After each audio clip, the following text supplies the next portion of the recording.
Well, firstly, thank you all for having me. A huge thank you to Palazzo Strozzi for inviting me and my colleague Sophie Boyd to be here today.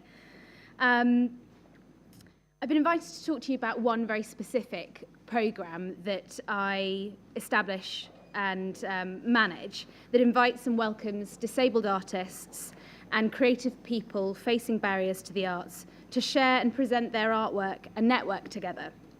But before I dive into details about this particular programme, I think it's helpful to provide some context for the programme and give you a small introduction to the institution where it takes place and provide a general understanding of the wider Access and Communities programme that this specific event sits within. And I hope it will give you a deeper understanding of the programme itself, why it's come to be in existence, and the reasons that it continues to evolve. The Royal Academy, as you see in this image here, was established in 1768 by a society of artists with the sole intention of promoting British art and design in the UK. We exist in a heritage building which has its own challenges in terms of physical accessibility, but largely we've worked to overcome those. We, as well as exhibiting our collection and temporary exhibitions, hold an art school within us. The art school was established 1 year after the society was, and still remains within the Royal Academy building, and is what we describe as the beating heart of the Royal Academy. It was the first ever art school in Britain, and I think this helps to give you an understanding that the institution that I works for has a broader role than that of a museum or gallery, in that it's one of its primary purposes is to promote not just the appreciation and understanding of art, but also its practice. We've been artist-led since our inception, since 1768, and we continue to be run, and our largest decisions as an institution are made by a body, a membership of contemporary artists. You can see on the left side of this a depiction of some of the original members of the Royal Academy in a room with the teaching collections from the Royal Academy schools. You'll notice that they're all men, another barrier that we're still working to break down as an institution. And some contemporary academicians there, Yinka Shonabari, Rebecca Salter, and David Hockney. We're artist-led from a body of artists who are painters, sculptors, printmakers, and architects. And although they represent different art forms, they come together with a strong belief of the contribution that artists make to our world. So from our beginning, the RA did and does three things. It exhibits work, it teaches art practice, and it celebrates artists within society. We do have a collection, a body of works that we've collected through our history. They're made of works that are gifted from our membership of artists, but we're probably best known for our temporary programme of exhibitions. You'll see here Anselm Kiefer, 2014. Currently we have Abstract Expressionism in the galleries. Our summer exhibition, an annual exhibition, which is the largest open submission exhibition in the world. Right? Oh. We're an independent charity, which means that we don't receive any public support. So there's a fee to enter all our exhibitions. We have a collection, but at the moment, there's very limited access. So we have no current freely accessible exhibitions. And I think this is important to mention so you understand that the learning activities that myself and my colleague work to establish and support are free, but exist within the context of a large financial barrier for people wanting to visit us more independently.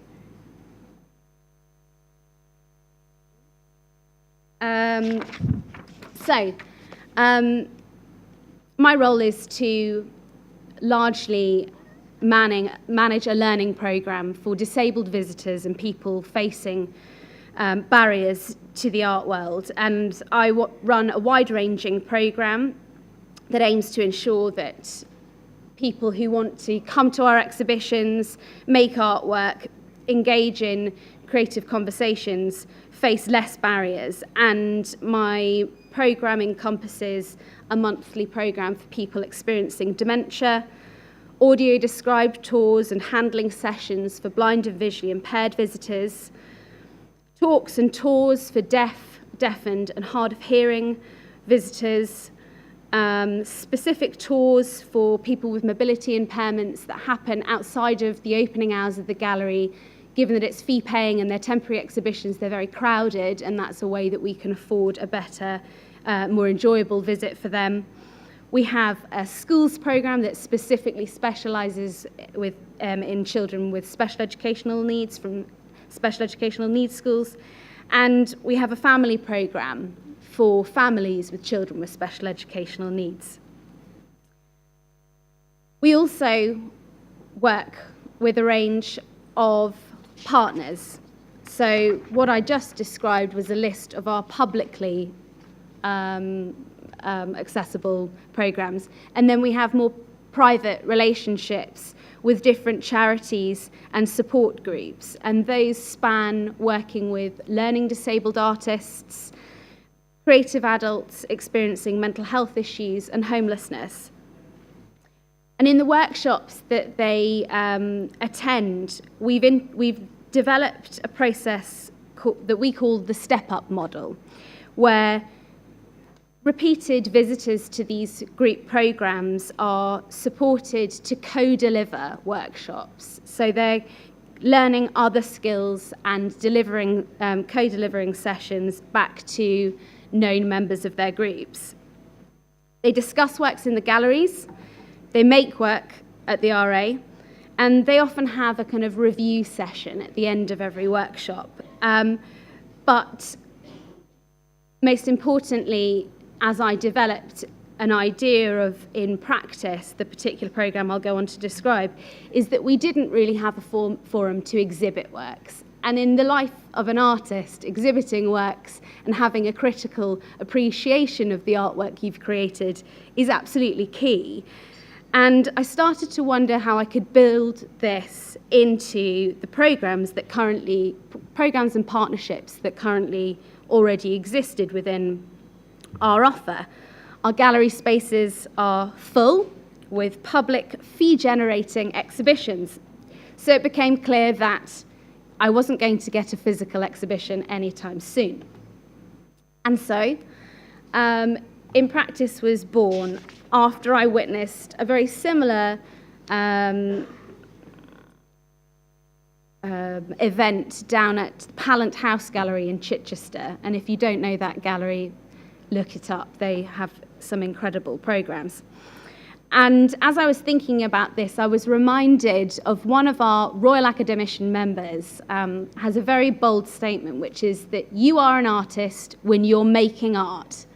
And I thought, well, that's absolutely right. These people that we're working with are artists, and we need to be seeing and professionalizing and supporting them in their identity as artists. So InPractice, we invite 10 artists per event to present their artworks, and they present their artworks by creating a PowerPoint of images of their works.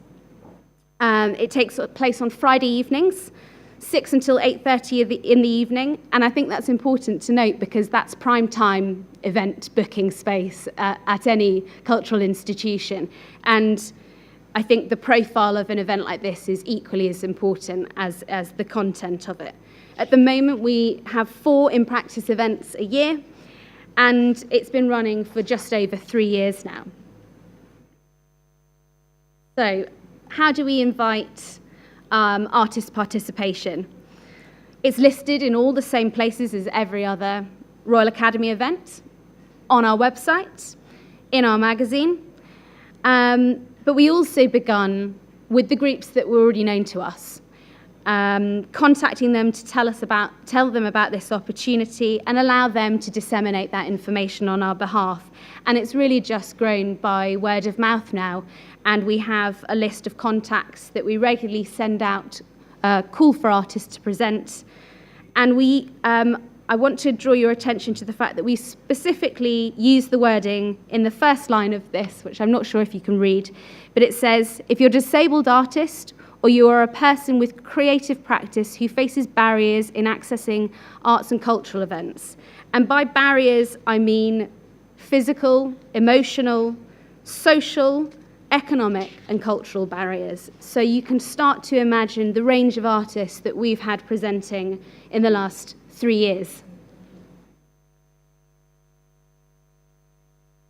After the invitation and the artists have been confirmed that they will be presenting, the true work begins. And my colleague Sophie, her true work begins. For most artists presenting, this will be their first time talking about their practice ever, and probably the first time preparing to display their work in any capacity. And preparing to present and meeting the deadlines involved in that is really a huge learning process. We rely a lot on the support workers and professionals at the partner community groups that we work with, but a lot of artists hear about our programme outside of organisations now, and they choose to present independently, in which case we provide the support to enable them to photograph, edit, compile their work, choose appropriate wording that they're comfortable with to describe their art practice. It's a huge learning. It's been a huge learning curve for us, and it's a huge learning curve for each artist. So after a year of the programme, we began to develop guidance documents that we send to all our artists preparing to present about how to photograph their work in ways that will best show the true artwork that they've created.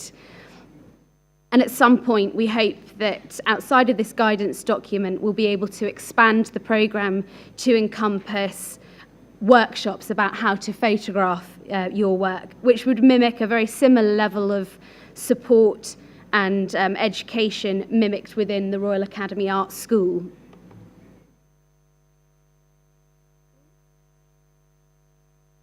I'm not having great luck here, sorry.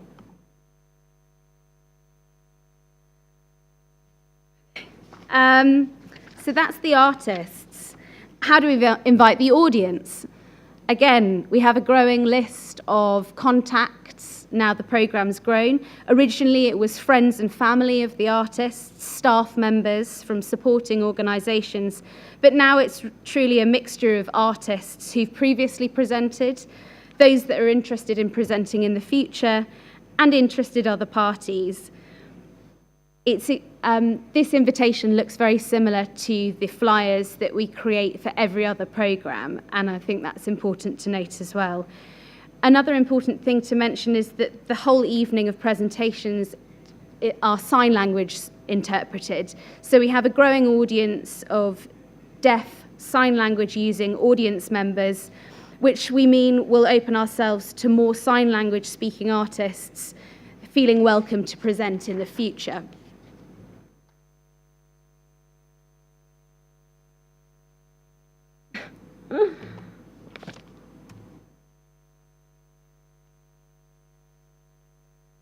To give you a sense of how the actual evening runs, artists arrive about an hour and a half before the event begins. Largely, we haven't actually met the artists in person by this point, so this is a really crucial period of time which allows us to meet them, check through the works that they've usually emailed or sent to us by post, and it also allows the artists who are presenting to meet each other, and we think it allows them to share their nerves and have a a sense of a new kind of collective identity in the fact that they're all usually very nervous and about to do something new for the very first time. It also allows our audiovisual technicians and other supporting workers to ensure that the layout of the room is appropriate. Artists can see the audience can see the artist. Microphones are at an appropriate volume, height, lighting levels are sufficient, all those small things that can become very large barriers if you don't get them right.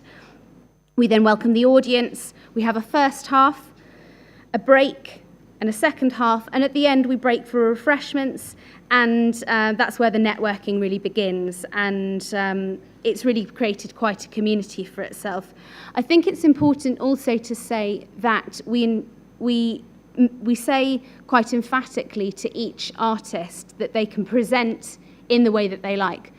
Sometimes it means just writing a script and having someone else deliver it. Sometimes they present it in partnership with a support worker, friend or family member. It really is up to them.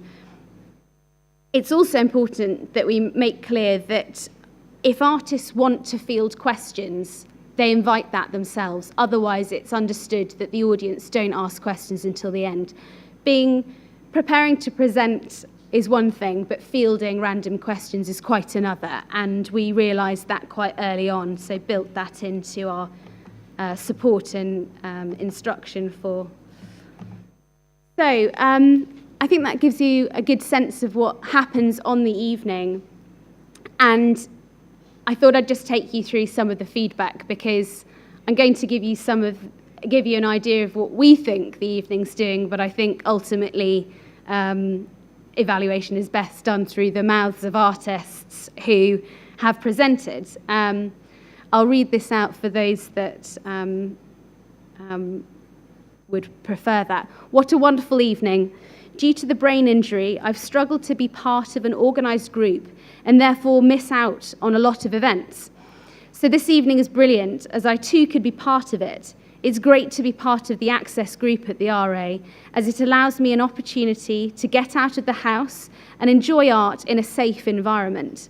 So thank you for putting on the programme. All your hard work is greatly appreciated. Another artist who's presented with this. I think it's an amazing opportunity the Academy gives, and your tireless work to give us all opportunities to showcase ourselves is more than you can imagine for us, and helps everyone in their art and well-being. I've kept in contact with a few artists I met on the night, and all had a confidence boost that we are artists.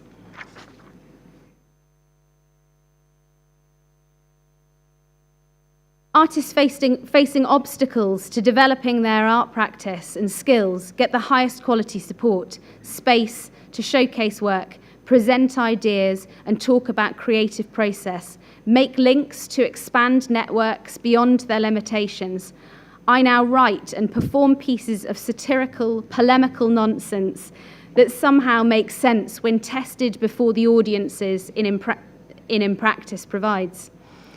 I enjoy looking forward to these days, learning from other artists and the supportive platform of RA and InPractice. Now I have a work ethic, sense of discipline and ability to play and experiment. I'm a real-life example of empowerment in action. The gentleman that provided us with that quote is actually a really interesting example of someone who has been so affected by presenting several times at InPractice. He's created his own non-profit scheme that supports other creative people to access talks, film screenings and galleries, and he's used his connection with the RA to knock on the doors of several other institutions and get similar support there. In terms of our evaluation, we think it achieves two core aims of our organisation, whilst being accessible and inclusive. It provides a space for celebrating art and artists, and it establishes societies of artists through the opportunity for these artists to expand their creative networks outside of some of these more medically focused support groups and charities. We also understand that the process involved in preparing to present leads to new learning opportunities for artists that could be seen as close to some occupational therapy objectives, just photographing, editing work, meeting deadlines, sending emails with attachments, are small achievements to some, but very huge to some of the artists that we've worked with, and have meant that they've had the confidence to go on to access other services, other educational opportunities at other institutions.